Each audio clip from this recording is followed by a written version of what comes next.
제가 질문을 세 가지를 미리 하고 또 한꺼번에 해서 마지막에 답변을 주면 좋겠는데요. 적자성 채무가 많이 들었습니다. 그 이유, 그 다음에 감세정책 기조 이제는 바꿔야 되는 거 아닌가, 이 차관님께서 좀 답변해 주면 좋겠고요. 지금 저성장의 기로에 있는데 그게 터널로 들어갈 거냐 말까, 경기 대응에 대한 방법이 있냐, 이 추경 관련해서 한번 1차관님이 좀 말씀해 줄 필요가 있고, 기재부 분할 입장이 뭐냐, 1차관님이 답변해 주시면 좋겠는데, 먼저 이 이유를 한번 설명을 한번 하겠습니다.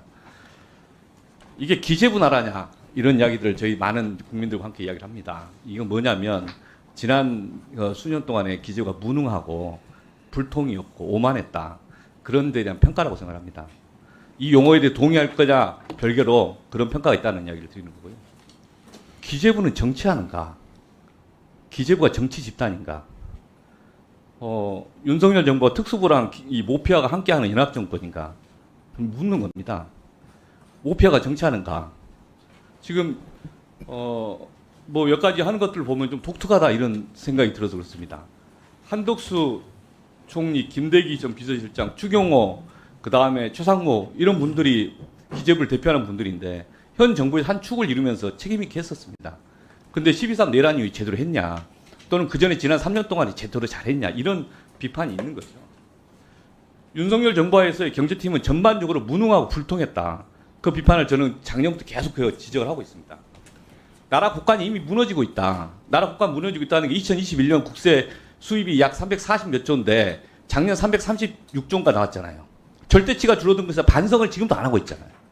그 다음 적자성 채무를 보니까 21년 대비 24년 기록의 차이가 217.9조가 늘었어요. 적자성 채무가. 돌려막기 하면서 별의별 걸 다 했지만 감세정책으로 한 100조 이상 감세하고 적자성 채무 이래 들었어요. 이 이유와 해명과 해법이 있어야 되지 않습니까? 지금 재정권 전성한다는 다 국민들 속이고 거짓말만 하고 있지 않습니까? 이거 어떻게 반성할 거냐? 감세정책 바꾸자고 했는데 안 하고 있잖아요. 지금도.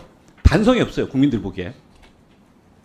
그러면 감세를 했으면 경제가 활성화될 거라고 했는데 경제 잘했냐? 23년 1.4%, 작년 2%, 그 다음에 올해도 이제 1%대 이런데 실제 경제를 잘한 것도 아니지 않습니까? 그리고 계속 그동안 23년도 내내 추경 없다면서 적극적 재정 안 했고 작년도 대응한 게 별로 없었고 그러다가 내란 일으키고 나서는 그 더 큰 수렁에 빠졌고 그런데 내란 대응 제대로 했느냐, 이런 문제가 있지 않습니까? 이런 지적을 하는데 계속 불통이었지 않습니까? 뭘 국회에서 떠들든지 말든지 국민들이 떠들든지 말든지 우리가 하는 건데 기재부 나라냐, 기재부가 알아서 다 결정하면 되는 거냐, 민족 통제에 대해서 고민을 안 하는 거냐, 그런 생각 자체도 없는 거냐, 그런 기재부 관료들을 보면서 얼마나 국민들이 힘들어하고 문제제기할 거냐, 그런 지적을 합니다. 추경 문제 관련된 전에 F4 관련된 이야기가 좀 있었습니다. 저희가 12.3 내란 이후에 이창용 총리가 두 가지 이야기했습니다. 정치적 불확실성 빨리 해소해달라. 그 다음에 경제가 독립되게 자율적으로 해서 이 충격을 최소화하겠다. 정치적 불확실성 최소화하기 위해서 최대한 그 노력을 했고 독립되게 판단하도록 최대한 고민했습니다. 그런데 기재부 출신들은 정치하지 않았습니까? 내란 진압하는 과정에서의 거부권 행사, 그 다음 상설특검 거부, 내란특검 거부, 다 기재부 출신의 한덕수, 최상목 그분들이 하신 거 아닙니까? 그리고 지금 김범석 단장님 그 실제 권한대행 보조하고 했지 않습니까? 네. 그 과정에서 뭘 했습니까? 내란 관련돼서 유연적 행태에 대해서 실제 의문이 좀 있어요. 그러다가 갑자기 한덕수 간복이 대선 뭐 프로젝트 하는지 모르겠지만 그 시점 맞춰서 추경하고 이미 이창용 총리가 추경을 진작부터 하자고 했지 않습니까? 올해 1월부터 합시다. 15조든 20조든. 그런데 기재부 당이 있는지 모르겠지만 기재부라는 정치 세력이 따로 있는지 모르겠지만 기재부 출신들을 키우기 위해서 기재부 출신들을 뭔가 만들기 위해서 뭐 하고 있는 거 아니냐, 그런 세간의 말장난이 나오고 있어요. 되게 부끄러운 현실 아닌가요? 지금 현재 지난 2년 반 3년 동안에 실제 경제 성장률도 꽝이고 그 다음에 나라 국간도 무너졌고 그리고 불통에 대한 사회적 비판이 있고 그럼 그걸 어떻게 풀어야 되는데 해법도 없으니까 저는 기재부 분할하자고 이야기합니다. 이제 분할할 때 됐어요. 돌려막기 계속 하면서 국회에서 아무리 떠들어도 안 듣지 않습니까? 알아서 다 하시지 않습니까? 알아서 잘한다고 했으면 결과가 나와야죠. 결과가 없잖아요. 이러면 국민들이 이걸 어떻게 해요? 이 나라가 기재부 나라입니까? 여러분들이 다 결정하실 거예요? 그거 아니잖아요. 그럼 국민의 비판을 드려야죠. 그래서 세 가지 질문. 감세 정책, 적자성 채무에 대한 반성. 두 번째로 도대체 경제 살릴 대안이 있느냐. 1차관님. 기재 분화 왜 반대하느냐.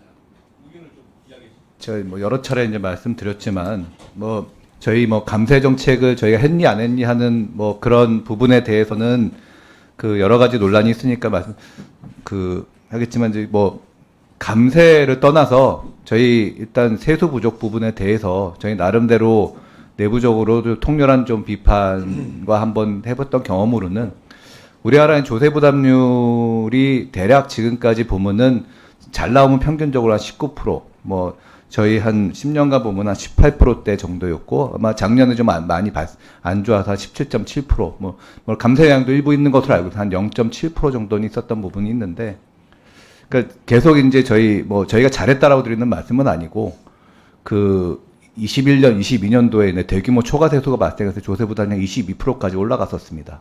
그러면은 저희가 뭐 경제를 잘못 운영한 부분도 있겠습니다만 대략 이제 그 조세 부담률 2%면은 세수로 보면 한 의원님 말씀하셨던 것처럼 한 50조 뭐 이상이 발생하는 부분입니다. 그래서 앞으로 뭐 저희 드리는 말씀은 저희가 뭐 경제를 좀 더 활성화를 해서 세수로 더 많이 걷었어야 되는 게 저희의 책무였습니다만 좀 저희가 아까도 말씀했지만 이번 저희 여러 가지 그 윤석열 정부의 감세 정책 포함해서 여러 가지 말씀하시는 부분은 저희는 지난 정부에 쌓였던 이제 과도한 국가 채무와 가계부채 그런 부분에 대해서 좀 대응하려고 노력을 했었고 그런 부분에 대해서는 일정 부분 성과가 있다라고 보고 있고요.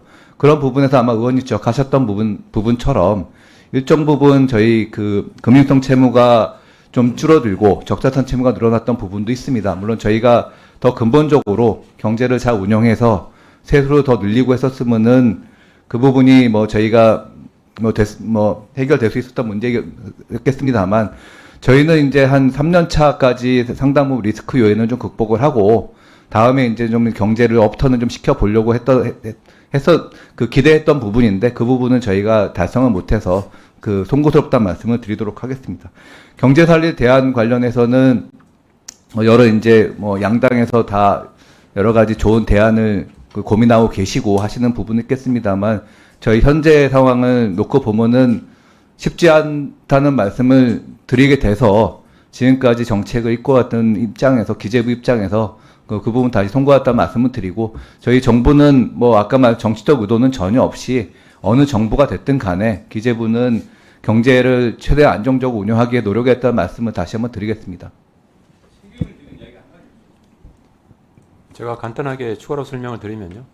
그러니까 우리 추가경정 예산안 발표 시점을 말씀을 주셨는데 저희가 이번 1월 달에 발표했던 25년도 경제정책 방향에 필요하다 그러면은 언제든지 추가적인 경기 보완 방안을 마련해서 발표하겠다는 말씀은 1월 초부터 드렸고요.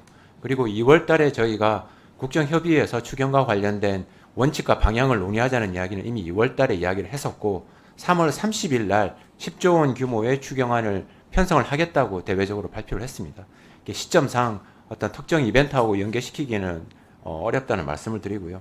두 번째는 적자성 채무 말씀을 하셨는데 물론 23년, 24년 세수 결손 대응 과정에서 저희가 가용재원을 충분히 활용하다 보니까 적자성 채무가 늘어난 게 사실입니다.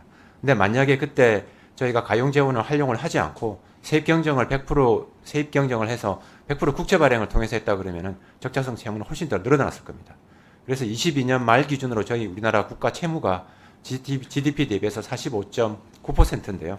저희 추경안 기준으로 48.4%입니다. 그래서 국가 채무가 2.5%포인트 늘었는데요. 그만큼 지난 3년 동안 국가 채무 그리고 재정의 지속 가능성을 높이기 위해서 많은 노력을 했다는 말씀을 드리고요. 감세 정책이 틀렸고 감세 100조, 그다음 적자 채무 증가 200조 그 점에 대해서 해법이 틀렸다. 감세 정책 바꿔라 이런 이야기 아닙니다. 그래서 재정의 지속 가능성을 높이기 위해서 국가재정법을 개정을 해서 재정 준칙을 도입을 하고 21년, 22년 같이 초과 세수가 날 때는 그 돈을 딴 데 쓸 게 아니고 그러면은 국가 빚을 갚는데 100% 쓰게 하는 뭐 그런 국가재정법 개정도 필요하다고 생각을 합니다. 기재부 분할에 대해서 아까 답 안 했습니다. 왜 반대하십니까? 아까 좀 말씀드렸지만 반대한다는 말씀은 안 드렸고 여러 의원님들 별로 그 생각하시는 제안하시는 안마다 다 장단점이 있어서 그 부분에 대해서 제가 코멘트 드리는 거는 적절치 않다는 말씀을 드렸고요. 다만 이제 현재 저희 저도 이제 처음에 출발을 재무부에서 했고 뭐 출발하자마자 재무부 재경원이 합쳤던 시절 예산처로도 가서 여러 이제 조직 개편을 겪어봤던 제 개인적인 경험을 지켜봤었을 때 현재 기재부 조직이 아까 말한 매크로하고의 연계, 금융정책과의 연계, 예산과 세제 연계 부분에 장점이 있다는 말씀을 드린 부분입니다. 국민의 뜻에 반하면 대통령도 바꾸고 국회도 다 바꾸는데 기재부는 왜 책임을 안 집니까? 책임을 말려주겠다는 겁니다. 사장님.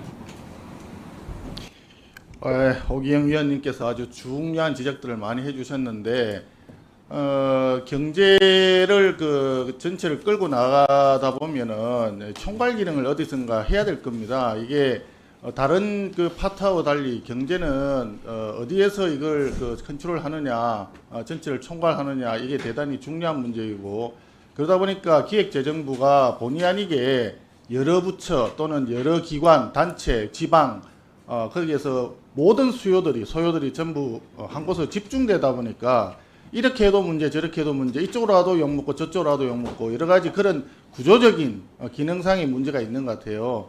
그러나 지금도 어제도 그렇고 오늘도 그렇고 내일도 또 그럴 겁니다. 아마 기획재정부에 근무하는 1000명이 넘는 우리 공무원들이 실무자들이 밤새워 고민하고 대한민국을 어떻게 끌고 가야 되느냐, 경제는 어떻게 하면 살릴 수 있느냐, 그 누구보다도 아마 고민을 더욱 치열하게 하고 있을 겁니다.